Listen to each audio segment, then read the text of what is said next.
Hello students, welcome back. In last video we have completed the chapter strategies for enhancement in food production along with the animal husbandry concepts. I hope you all got that chapter, and whatever doubts you have you can just ping me over there. Next chapter which we are going to start today is a microbes in human welfare. So instead of making different notes, I thought the notes which are available in this book are perfect to read. So I'm just going to explain through this book and gonna send you this particular notes if you want that. So the chapter is a microbes in a human welfare. We know microorganisms play very important role in human life, not only in a human life, in maintaining ecosystem also. They are the third important part of our ecosystem along with plants and animals. So microbes are important for maintaining ecosystem flow. Microbes are important for maintaining stomach of human being or intestinal flora of a human being. Microbes are important for artificial processes. Microbes are important for natural processes like fermentation. So there are n number of uses of a microbes in day-to-day life. Maybe it's an economic point of view, or maybe it is a household point of view, or nature point of view. For example, humus formation in soil is an example of a microbial action. That humus is formed by the decomposition reaction of the leftover substances, and that leftover is converted into humus or nutrient rich component by the action of a microbe. So ultimately in every process there is an involvement of a microbe, though there are some bad microbes also, like disease causing microorganisms, but not only disease causing, microbes are also helpful in a good action. So in this chapter we are going to deal with microorganisms in human welfare. So those which are useful for human being, that only we are going to discuss. Harmful microorganism we already know, we study them in different type of diseases or related systems, but here our concern is about good microorganisms and their applications. So this microbes are a very important component of life on earth. Not all microbes are pathogenic. Pathogenic in the sense, not all microbes are causing diseases. Many microbes are very useful to human beings. We use microbes and microbially derived products almost every day. For taking the example of particular this statement, we are using those products which are derived from microbial action. Curd, cheese, butter, then packaged drinking products like alcohol. These are nothing but the microbially activated products or fermented products. So this is nothing but the applications of microbes in different fields. So the first very important concept of microbes in human welfare is microbes in a household food processing. So those microbes which are helpful in day-to-day life or day-to-day actions of our household, we are going to discuss that. So the first component which is microbially produced or activated by microbes in food is curd. A number of microbes or their products are used every day in making household products. One of the common example is the production of curd from milk. Curd is a byproduct of a milk from fermentation process. Lactic acid bacteria are the principal organism involved in the fermenting dairy products. Microorganisms such as lactobacillus and other commonly called as lactic acid bacteria, also called as lab, grow in milk and convert it into a curd. We know milk is made up of lactose sugar. So the lactobacilli which are able to eat that lactose sugar and convert lactose into lactic acid, they are known as lactic acid bacteria or lab. One of the best example is the lactobacillus. So they eat all the lactose sugar and convert it into lactic acid. Once it is converted to lactic acid, now milk is converted to curd. During growth, the lab produce acid that coagulate and partially digest milk proteins. So milk is completely liquid in format, but curd is a semi-solid product. So that is nothing but the coagulation of milk protein after digestion by lactobacilli or lab. A small amount of curd added to fresh milk as inoculum or starter contain millions of lab which at suitable temperatures multiply, thus converting milk to curd. This word inoculum is one of the important word in fermentation industry. Inoculum is the starter, or it is the particular initial amount of bacteria. They are activated and they are transferred to a nutrient media which we want to convert into fermented product. So might you have seen at home that mom is making curd, so she first boil milk, then it is taken to a room temperature. Finally, some 1 tablespoon of curd which was already available is added to the cooled milk or room temperature milk, and second day you can see that milk is converted into curd. So the 1 teaspoon or 1 tablespoon of curd is an inoculum. That inoculum is nothing but the primary amount of bacteria which are provided to that milk, and now they are activated by lactose sugar. They are eating that sugar and multiplying rapidly, so that there is a more increase in the number of bacteria, and finally lactose sugar is converted into lactic acid. This is nothing but the formation of a curd, or it is a fermentation process. So that word inoculum is nothing but the addition of a primary amount of organism. This also improves its nutritional quality by increasing vitamin B12. The lab in our stomach plays very beneficial role in providing immunity from disease causing microbes. So we, according to nutrition point of view, always nutritionist or dietitian suggest that at least you should eat one cup or 1 ball of a curd every day according to your type of health. But it is important to eat that curd because it is a source of a probiotic and prebiotic. So we know our body is depending upon some of the good bacteria which are responsible for fermentation in our body, and they are helping to make some nutrient absorbable in the body. For example, vitamin B12. B12 absorption is supported by probiotic microflora in our stomach. So this helps in providing immunity from disease causing microbes. They are fighting against the bad pathogenic agents. So this is first component which we are calling as a curd.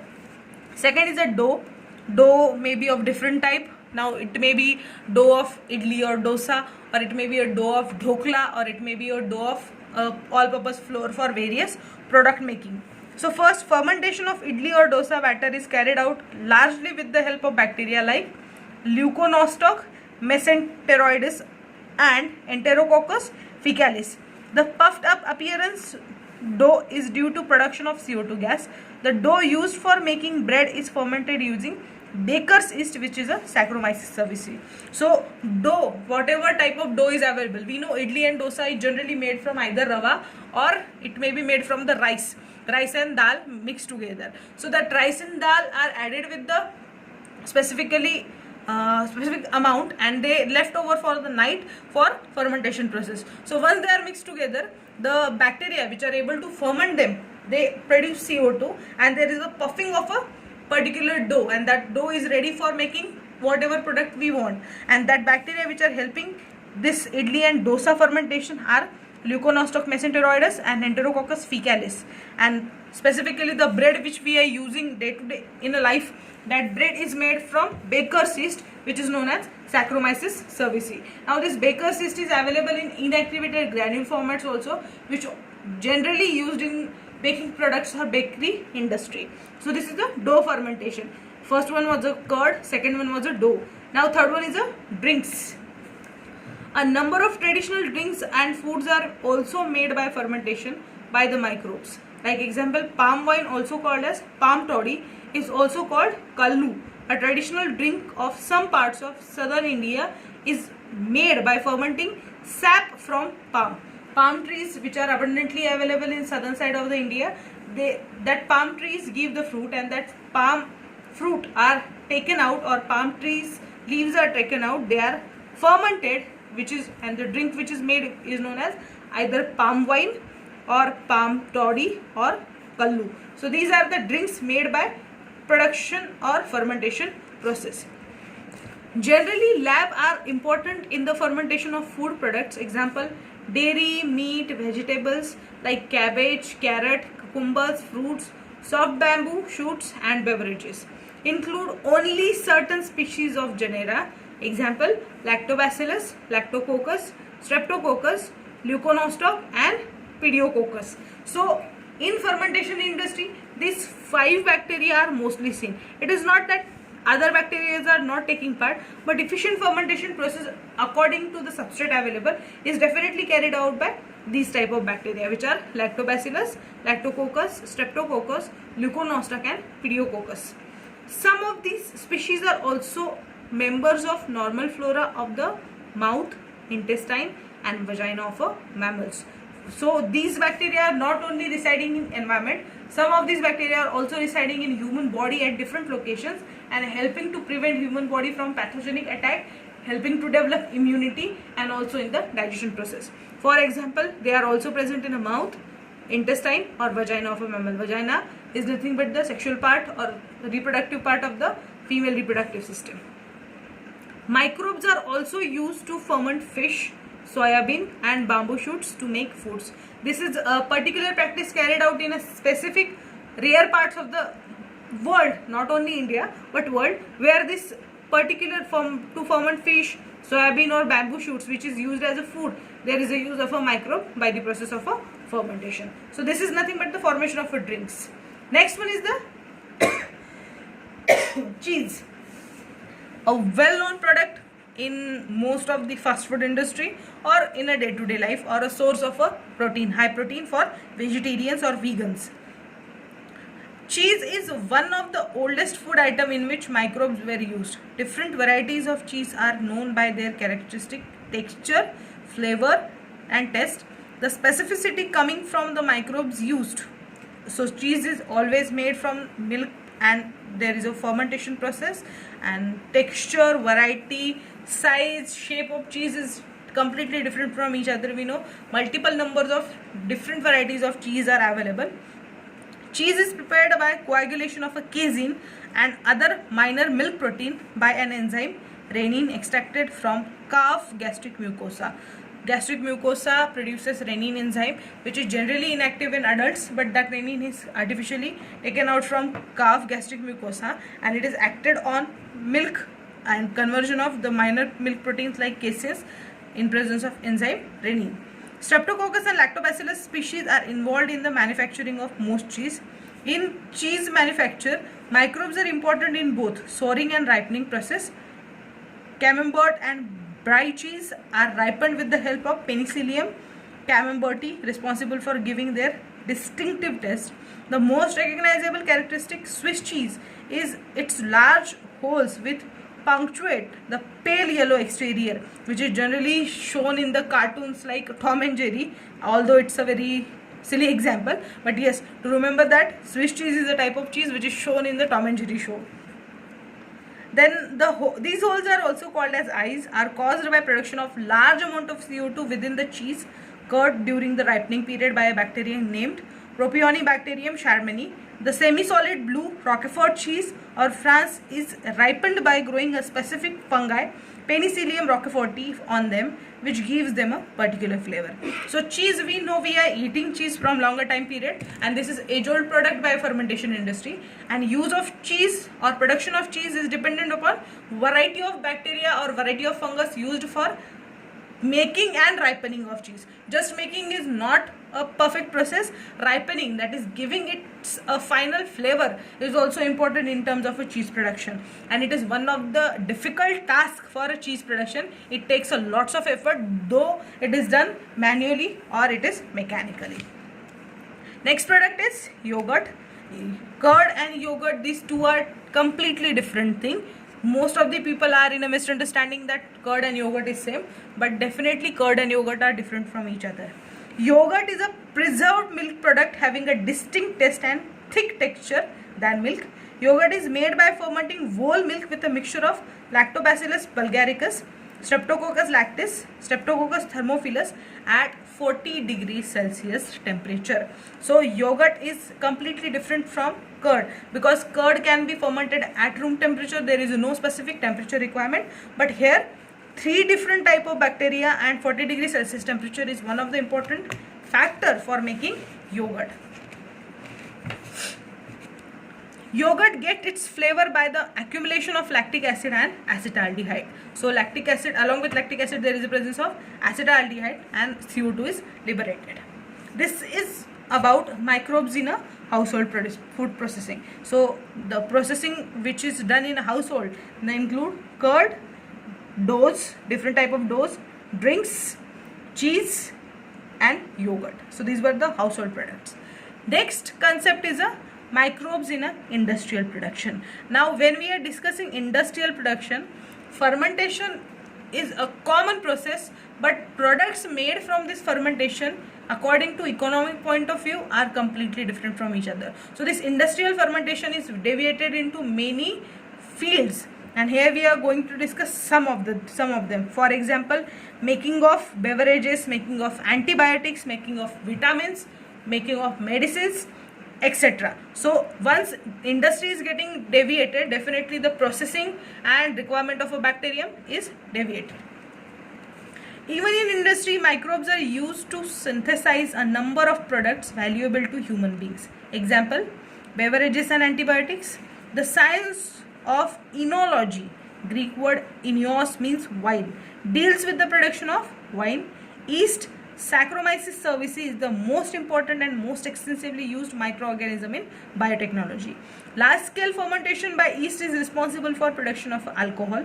Yeast cells are used in the manufacturing of bread and also as a source of food, vitamins and other growth factors. So as we are saying, industrial production of a cheese. So this industrial production is depending upon type of product we want and microorganism which can ferment it. So basically here we are taking the example of enology, which is a fermentation of wine or making of wine in presence of that bacterium. So in industrial production process, we are going to deal with all these, like production of alcoholic beverages or other beverages, antibiotics and some other products like other growth factors. There are two types of yeast. First one is a baker's yeast and second one is a wine yeast, or which is also known as brewer's yeast. Brewery industry, which is dealing with the production of alcoholic beverages. Baker's yeast is grown on molasses and sold as a food flavoring agent. Depending upon type of the raw material used for fermentation and then the type of processing with or without distillation. Distillation process might you know, which is a chemistry concept. Different types of alcoholic drinks are obtained. So baker's yeast is that which is grown on molasses. Molasses is a leftover and which is of low economic value, that is particularly used for making of a baker's yeast, which is made on that then sold as a food flavoring agent. And depending upon the type of raw material used for fermentation and the type of processing, different type of alcoholic drinks are obtained. Wine and beer are produced with distillation, whereas whiskey, brandy and rum are produced by distillation of the fermented broth. So these products are completely different from each other. There is a chart which is giving a few distilled alcoholic beverages. Distilled means they are boiled at a particular temperature to remove impurities from them. Name is a arak, and it is fermented from rice, which is a starch base. Second, which is a brandy made from grape. Gin, which is made from grains or potatoes. Rum from sugarcane. Scotch or whiskey from barley. Toddy, coconut milk, and vodka, potato. So these are the names of alcoholic beverages, and these are the starch bases which are fermented to make this alcoholic beverages. Then Torulopsis utilicis is the common food yeast cultured in molasses and starchy materials like potato. Pseudomonas putida is a new strain of a bacteria produced by biotechnology in alcohol industry. When yeast ferments glucose, the product are ethanol and carbon dioxide. Alcohol was the first product of ancient biotechnology. Ancient biotechnology, where people were not known about biotechnology, but they were doing these processes by their own, which is production of alcohol from the fruits, from the grains or from the potatoes. These were the ancient businesses which made alcohol, and this was nothing but the biotechnological point of view or industrial point of view. So these are the commonly used strains which are mentioned over here, like Torulopsis utilicis, Pseudomonas putida. These are examples, and specifically whenever yeast used in a fermentation of glucose, the products from that fermentation are ethanol and carbon dioxide. Like when bacteria is used for fermentation of milk, products are lactic acid and CO2. So every fermentation gives you different product depending upon the type of microorganism. Any new biotechnological manufacturing process must first be tried out on a laboratory scale. After initial investigations using ordinary laboratory apparatus, it is usual to make a pilot plant. That is, whenever there is a new setup for any experiment, definitely it should be on a small scale in a laboratory. If it is successful, then final planning or large scale planning should be made. The fermenter is a tank or a vessel in which process would be carried out. There are two types of fermentation processes. One is a batch fermentation or closed system, and second one is a continuous process or open system. Now these two are different from each other. Depending upon the type of industry, fermentation process is different from each other. Some are small scale fermentation processes, some are large scale fermentation processes. Small scale, like they are dealing with the nutrient media or fermentation of like 500 liter or 1000 liter, but there are some fermentation industries which are dealing with the formation of or fermentation of a 10,000 liter or 50,000 liters broth altogether. So here the tank which is used for fermentation is known as fermentation tank, and in that whenever inoculum is added, nutrition media and inoculum is added, there is a two types of fermentation process. One is a closed fermentation tank and second one is a open fermentation. Closed means there is an addition of a nutritional point of view or nutrients once, inoculum once, and time period is set once. After that time period, just products are checked. If the process was good, definitely you will get the desired product. If process was disturbed, all the experiment was gone fell and there is a complete waste of the all materials. This is a closed tank formation. Second one is a continuous process or open system, where a small amount of nutrition is added or a particular nutrient medium is added with inoculum, and at a regular interval it is checked or it is refilled, which is trying to avoid errors or failure of the system. So these are the two types of different fermentation processes. One is a batch fermentation or closed system. Second one is a continuous process or open system.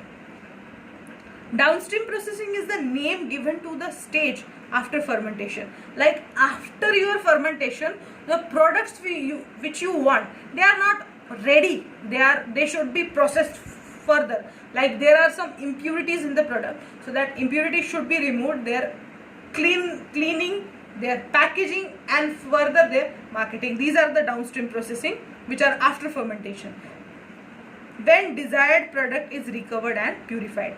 Scale up is the process of gradually converting a useful industrial fermentation from laboratory scale to production scale, which I already said you, that first trying the experiment on small scales and then converting it into on large scale. It is one of the important point to ensure your success of the process or success of your experiment. Production of an industrial scale requires growing microbes in a very large vessel called fermenters. So these are the fermenters, or also known as fermentation tanks. Size of the tank is depending upon the type of industry. For example, if you are dealing with a dairy industry, well-known dairy industry like Amul milk, you will get to see some 1000 liters tank in that industry to make milk products. But if it is a small scale business, definitely the size of tank will be smaller depending upon the infrastructure or the business of that particular industry. This is about microbes in industrial production. Now we are going to discuss the deviations of this industrial production. For example, first one is antibiotics, second one is chemicals, enzymes and other bioactive molecules, third one is vitamins, then steroids, etc. So these are our deviations of industrial production, which we are going to discuss in next lecture. Thank you.